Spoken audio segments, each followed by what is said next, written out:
In our headlines on this Monday, April 6th, here in South Korea.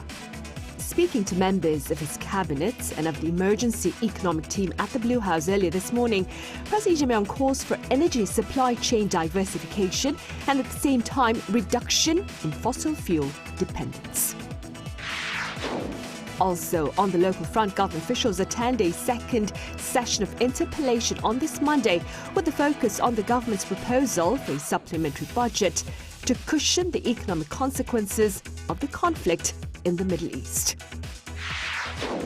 Meanwhile, U.S. President Donald Trump delays his deadline for Iran to open the Strait of Hormuz or face brutal assaults on its critical infrastructure to Tuesday, 8 p.m. Eastern Time, while Iran vows to retaliate in similar manner to any U.S. attack. We start with renewed calls by President Lee Jae-myung for feasible alternatives to bolster South Korea's access to energy supplies to ultimately ensure a more resilient economic structure. Our Blue House correspondent Song Yoo-jin reports. With the economic fallout from the Middle East conflict now a matter of how long rather than hypothetical, President Lee Jae-myung says South Korea must move quickly to overhaul its vulnerable economic structure.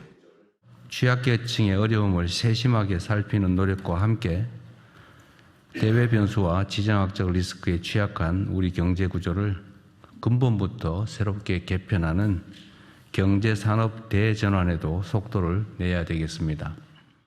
Presiding over a cabinet/emergency economic meeting at the Blue House on Monday, Lee urged his cabinet to, number one, diversify energy supply routes, and number two, reduce the country's heavy dependence on fossil fuels. The immediate concern is crude oil. Around two-thirds of South Korea's crude oil imports pass through the Strait of Hormuz, which Iran has closed to most commercial shipping. An alternative being considered is Saudi Arabia's port of Yanbu on the Red Sea coast, which has a maximum export capacity of about 5 million barrels of crude oil per day. 지금 우회 수입할 수 있는 루트가 그렇게 많지도 않고 위험성이 조금 있다고 원천 봉쇄하거나 하면 대한민국 전체 원유 공급 문제에 심각한 영향을 미쳐서 국가나 국민들에게 너무 위협이 크니까 그 균형을 잘 맞춰야 됩니다. The government says it will resume Red Sea transits by oil tankers that meet, quote, certain conditions, with the foreign minister saying the likelihood of the route being completely blocked or directly targeted remains low. This comes after South Korea issued an advisory last month urging its vessels to avoid the route due to security concerns. On energy transition, Lee called for measures to expand renewable energy use, such as the swift introduction of more flexible solar pricing. The idea is to set lower daytime rates when supply is abundant. 지금 유럽이나 이런 데는 이미 하고 있는 거 아니에요? 에너지 섬나라니까 더 빨리, 더 세게 해야 되는 거 아니에요? While much of the discussion focused on long-term reform, Lee also stressed the need for swift execution of the government's supplementary budget once it passes parliament. The more than $17 billion package is aimed at cushioning the economy from the energy and inflation shock caused by the war. The National Assembly is set to begin reviewing the government's extra budget bill on Tuesday, with the aim of passing it at a plenary session later this week. Song Yoo-jin, Arirang News. And efforts between the government and ruling party are underway to actively secure supplies of crude oil and related petroleum products such as naphtha. Our political correspondent Moon Hae-ryun has details. South Korea's government and ruling party are intensifying efforts to secure alternative crude oil supplies amid growing concerns over economic stability and energy security following disruptions in the Strait of Hormuz. Speaking after a high-level policy consultation at the National Assembly on Monday, ruling party lawmaker An Do-geul said Seoul is engaged in active diplomatic negotiations with key energy producers, including Saudi Arabia, Oman and Algeria, with special envoys led by the Foreign Ministry among the options under consideration. The government is also weighing up plans to reroute South Korean flag tankers through the Red Sea, with up to 5 vessels potentially directed to Saudi Arabia's port of Yanbu. To address immediate supply concerns, authorities are looking to release strategic petroleum reserves, with state-held oil to be supplied first to domestic refiners and later swapped out once new imports arrive. Private refiners are also being supported in sourcing additional supplies from third countries. Beyond crude oil, officials are closely monitoring supply chains for naphtha, a key petrochemical feedstock. A daily monitoring system covering 50 major industries is now in place, backed by measures including export restrictions and allocation controls. While domestic supply appears to be stabilizing, officials warn that managing petrochemical exports remains complex, given the potential for broader market repercussions. On the financial side, the government has earmarked 470 billion Korean won, over $311 million in its supplementary budget to help offset the cost of alternative naphtha imports. This sum currently covers around 50% of the price gap, though the ruling party is reviewing industry calls to raise that to as much as 80%. Structural reforms to the domestic fuel distribution system are also underway. Authorities have agreed in principle to replace the existing post-settlement pricing system, which typically finalizes prices a month after delivery, with a cycle shortened to within 1 week, with further details expected later this month. Officials are also moving to ease exclusive supply contracts, reducing the mandatory purchase ratio from 100% to around 60% to improve market flexibility. 문혜련, Arirang News. South Korea is also closely monitoring events around the Strait of Hormuz this week as 26 South Korean ships remain in nearby waters. The Foreign Ministry is placing priority on the safety of these ships and their crew members. Separately, the Blue House has denied a media report claiming humanitarian aid was being considered in connection with transiting the Strait of Hormuz. Also, with regard to the strait, the Korean government is reportedly coordinating with relevant countries for freedom of navigation and the safety of all vessels. Back at the Parliament, government officials attended a second session of interpellation on this Monday with the focus on their proposal for a supplementary budget to cushion the economic consequences of the conflict in the Middle East. Our National Assembly correspondent An Sung-jin fills us in. Fierce political battles continued through the second day of government questioning sessions, which this time focused on the economy, especially the Middle East war's impact on it. The National Assembly convened a plenary session on Monday with government officials including Prime Minister Kim Min-seok and Finance Minister Gu Yun-chul present. As anticipated, lawmakers from the ruling and opposition parties clashed over the government's proposed supplementary budget, drafted in response to the ongoing conflict in the Middle East. The plan proposes spending around 26.2 trillion Korean won, or $17.4 billion to alleviate the impact on the public, SMEs, and businesses in general. The ruling Democratic Party continued to stress its efforts on examining broader measures tied to energy security and the economy by expanding shipping routes, including passage through the Red Sea, and diversifying supply sources and regions.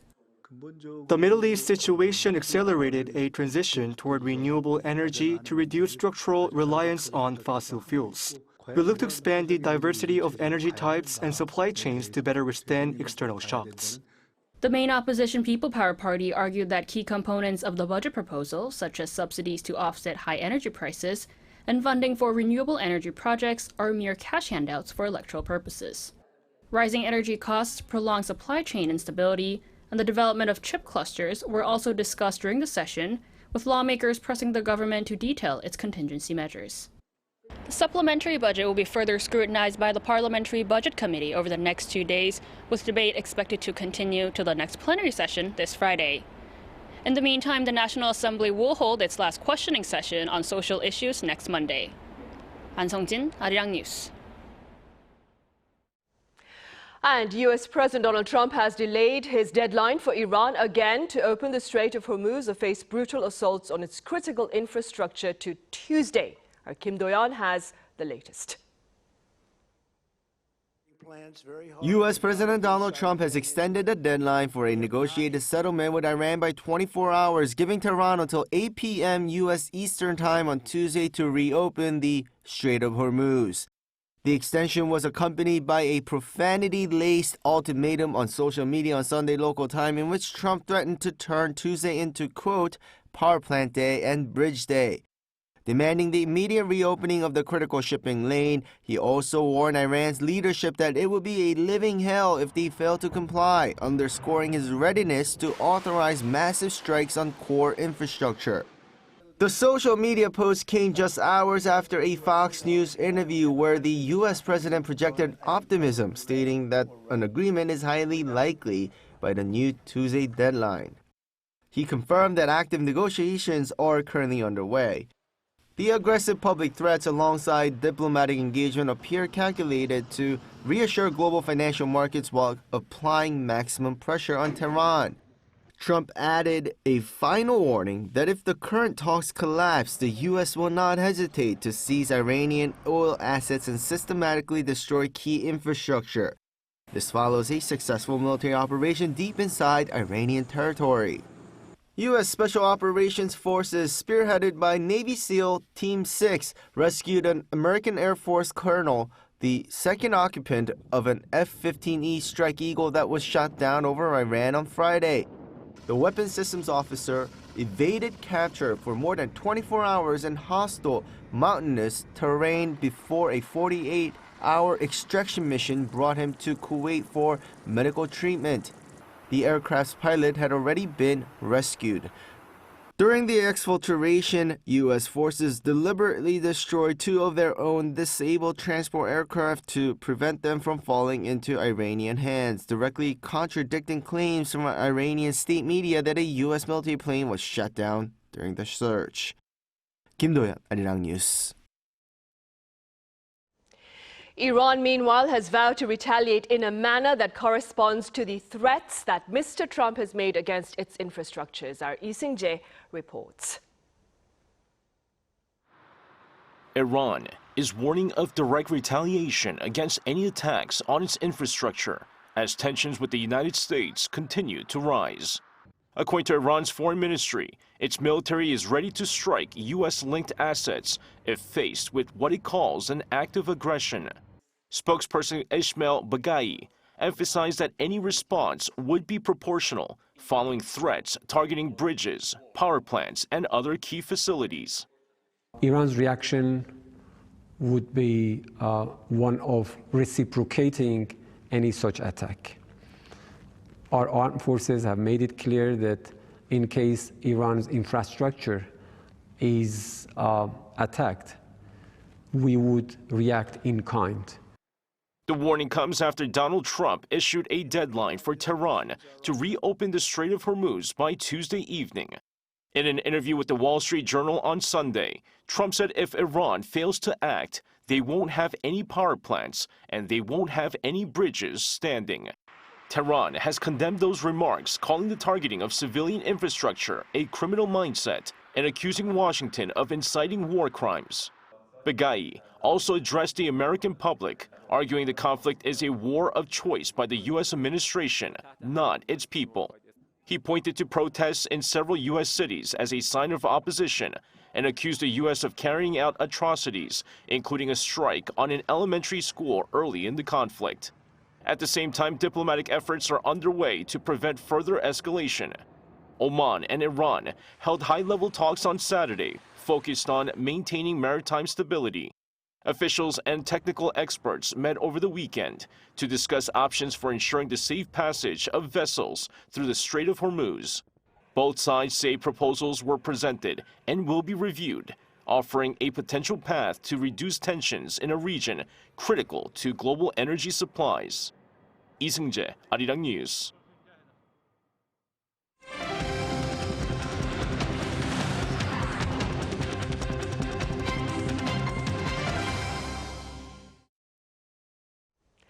K-pop sensation BTS has done it again. It's made history, this time with its new album Arirang, to become the first K-pop act to top the Billboard 200 chart for 2 weeks in a row. Our culture correspondent Choi Young-eun covers this milestone. According to the Billboard 200 chart, BTS's latest album Arirang has held on to the top spot. The album earned 187,000 equivalent album units sold in the United States for the week ending April 2nd based on data from Luminate, making it the first K-pop album to retain the top spot on the Billboard 200 for a second week. The album debuted with 641,000 units, marking the biggest opening week for a group album since 2014. It also recorded 532,000 in pure album sales, the highest weekly total for a group album in over a decade. Following explosive first-week sales, the album maintained strong momentum into its second week, surpassing the group's previous 6 releases that each spent 1 week at the top. Spending more than 2 weeks at #1 suggests BTS is attracting not only existing fans but also new listeners, reflecting a growing fan base, while strong performances from both the album and its singles further boost their chances at the 2027 Grammy Awards.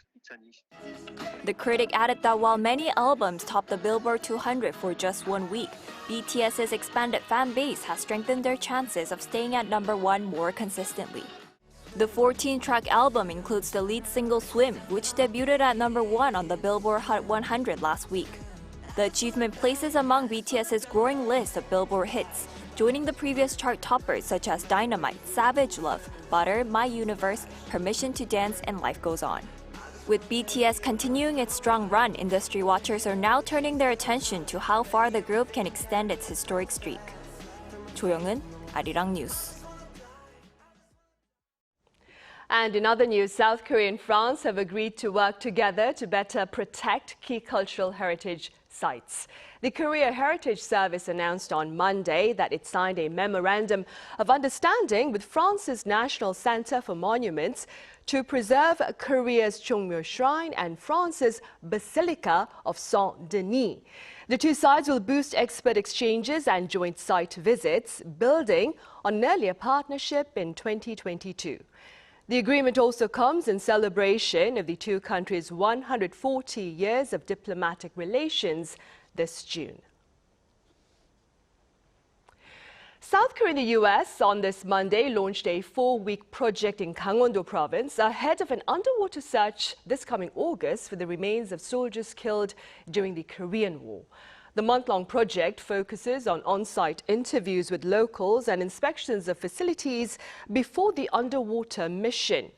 Officials aim to recover remains and collect evidence of a military transport plane that crashed in November 1952 due to an engine malfunction while it was flying from Gangneung to Pohang.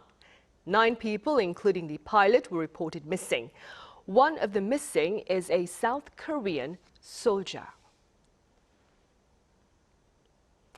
Researchers here have developed an indoor hive system aimed at protecting bees from fatally misreading the season. Our Kim Sa-young explains.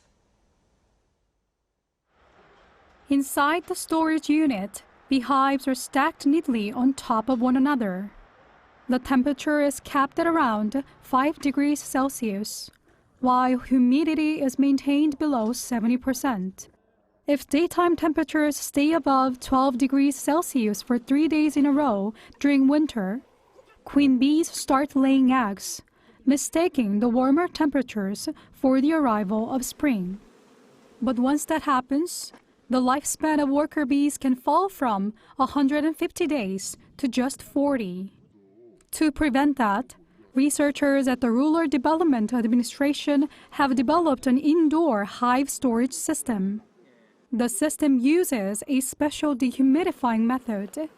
Because excess moisture inside the storage unit can weaken the bees, the system removes water from the air by turning it into frost. The unit also uses low-noise motors and red lighting that bees cannot see, helping to keep them undisturbed during the winter. Humidity control is especially difficult in low-temperature storage. In early winter, particularly in November and December, frequent rain can push humidity levels much higher. We developed this technology to prevent that from happening. The Rural Development Administration has also developed a water pack insulation technology for beekeepers who keep their hives outdoors. The hives are wrapped in flat, water-filled packs mixed with magnetite, a naturally occurring iron oxide mineral. At night, the water freezes and releases heat. During the day, it melts and absorbs heat. By using this process, the system cuts temperature swings inside the hive by more than half. Hives without the water packs did not seem to recover as well in the spring. But inside the hives with water packs, far more bees become active. The Rural Development Administration says it will continue testing the technology through 2027 and begin supplying it to beekeepers nationwide in 2028. Kim Seoyoung, Arirang News.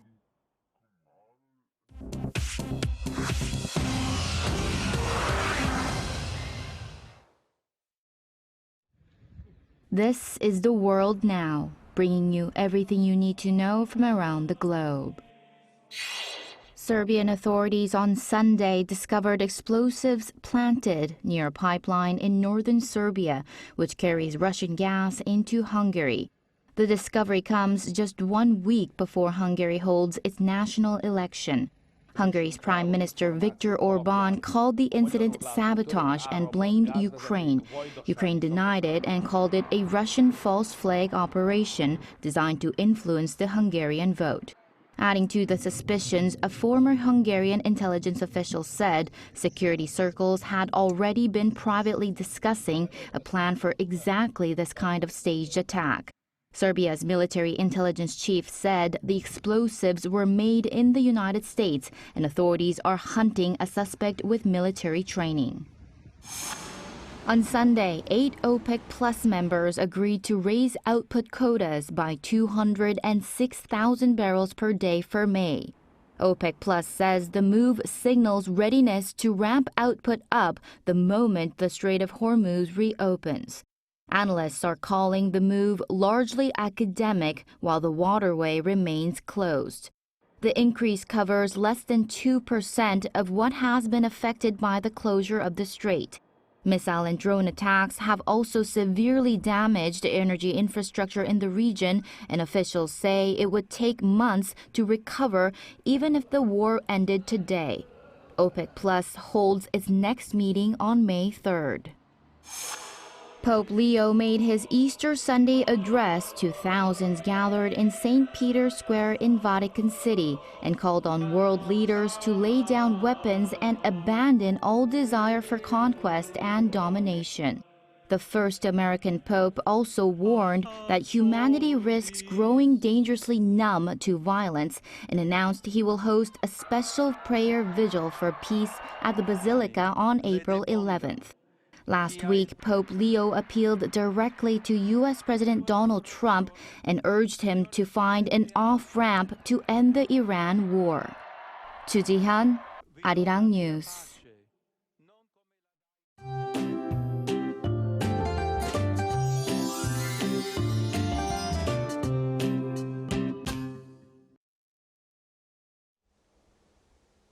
The weather is changing quite quickly. Rain will clear out and cooler northwesterly winds will move in this afternoon.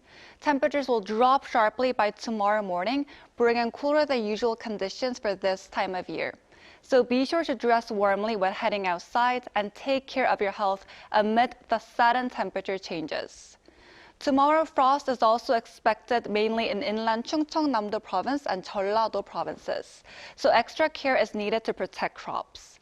Meanwhile, strong winds will continue through tomorrow morning in the mountainous regions of Gangwon-do Province and the northern Gyeongsangbuk-do Province. Gusts will be reaching around 20 meters per second. Most coastal areas and Jeju-do Island could also see strong winds, with gusts up to 50 meters per second. Tomorrow, Seoul will start the day at 3 degrees Celsius, Chuncheon at 0 degrees, Busan at 7 degrees. Then by the afternoon, Seoul will get up to 13 degrees, Chuncheon at 14 degrees, Jeju at 13 degrees. Another round of rain is expected nationwide from Thursday into Friday, bringing frequent spring showers. But temperatures will rebound again over the weekend, with highs returning to around 20 degrees.